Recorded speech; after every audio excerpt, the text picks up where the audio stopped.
So we're looking at probability trees without replacement. So that means that the probabilities will change from event to event.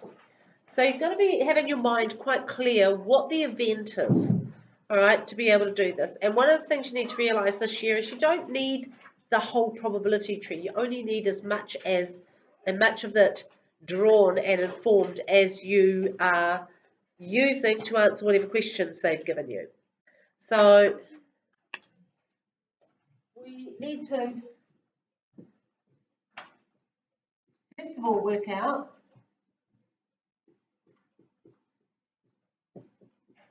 whether we're putting our probability back or not. So whether the set of outcomes changes.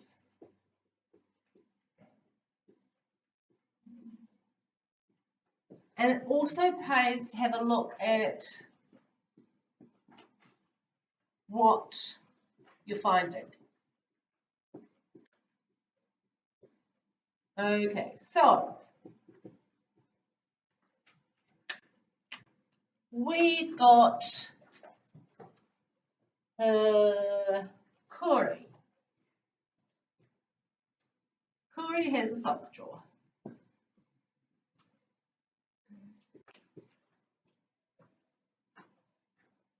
After the washing, his mum gives him his socks and he doesn't pair them up, he just chucks them all in his sock drawer.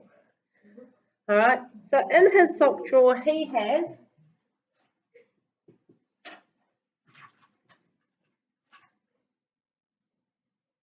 8 school socks. Not that he wears them too often, but they're still in there. He's got 7 black socks, because one walked away to the sock fairy, and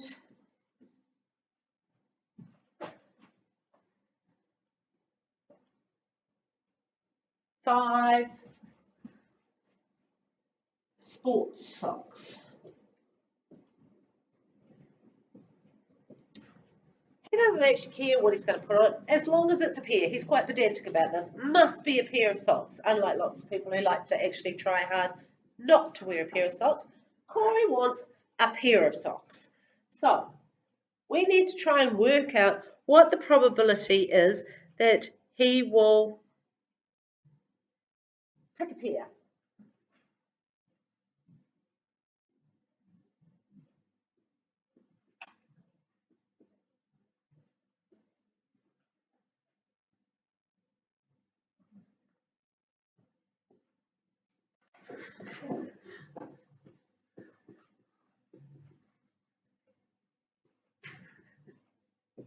So our event in this case, events are each sock that he chooses. No, socks. Half socks. Half sock. Right, no, just a sock, not a pair of socks. So he's got just socks in his drawer because he doesn't pair them up. Like, well, he should have really, shouldn't he? But he didn't. So we're going to discover the probability of him choosing for the first event, he's going to have a sock.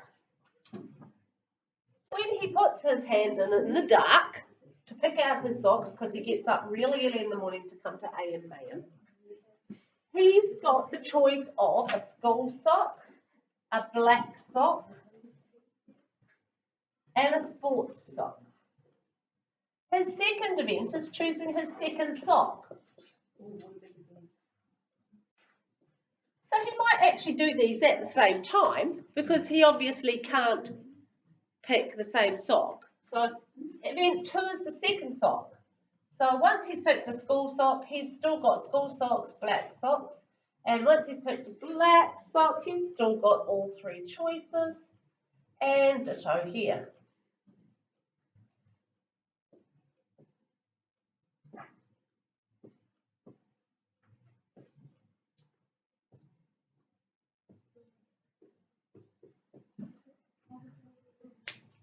So in his drawer, he has got 20 socks.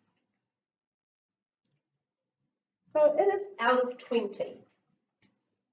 He has got 8 out of 20. And remember that in probability we don't need simplified fractions, and we prefer not to have simplified fractions. 2 reasons. What are the reasons?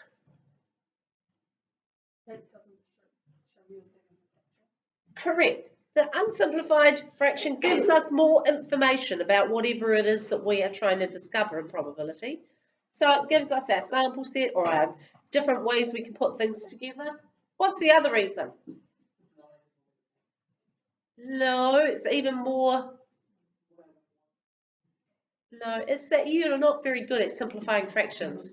So therefore, if you simplify a fraction and make a mistake, it is the answer that they will mark. So you mucked it up. So better not to do it, not to actually put that one in. So we've taken a school sock out. We've got 7 left.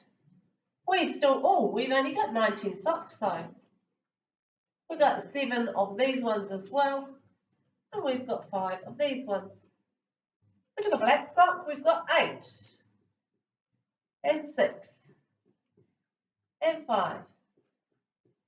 We took a sports sock. We've got 8 and 6 and 4 and 7 and 4. All right. So we're trying to find out what those probabilities are. We're interested in a pair of socks. So we only need to actually look at the outcomes that are school sock, black sock, sports sock. And we calculate those by multiplying 8 20ths times 7 19ths equals 56 over 380. So what does 380 represent? The probability of getting a pair of school socks. The amount of different outcomes it could be. Very good.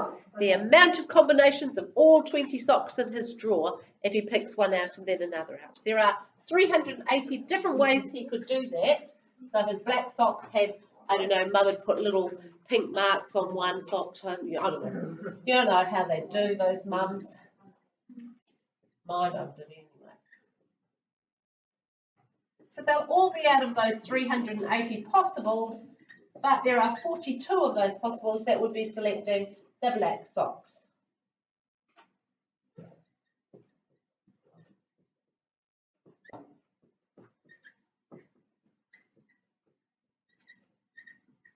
So yes, we could simplify it, and we could probably do it correctly, but we don't want to. What we've had to assume here, we've had to make a statistical assumption. What is that statistical assumption?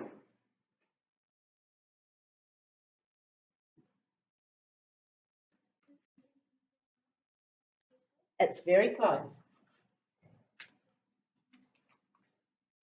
Very close.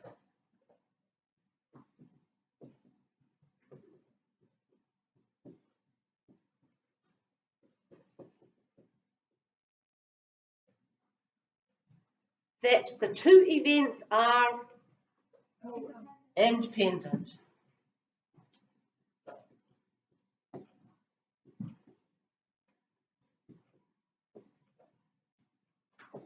That because he chose the first sock as something, it will not change the probability of the second sock being able to be out of however much.